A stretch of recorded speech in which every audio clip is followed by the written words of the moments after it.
ஆண்டாள் நாச்சியார் திருவரங்க பெருமாள் மீது அருளிச் செய்த திருப்பாவை பாடல் 1.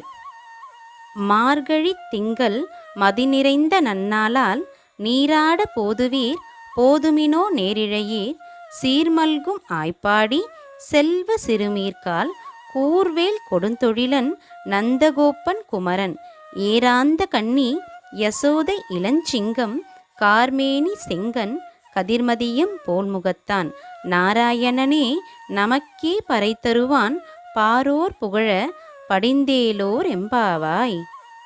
வையத்து வாழ்வீர்கால் நாமும் நம் பாவைக்கு செய்யும் கிரிசைகள் கேளீரோ பார்க்கடலுள் பையத் துயின்ற பரமனடி பாடி நெய்யுண்ணோம் பாலுண்ணோம் நாட்காலே நீராடி மையிட்டு எழுதோம் மலரிட்டு நாம் முடியோம் செய்யாதன செய்யோம் தீக்குறளை சென்று ஓதோம்.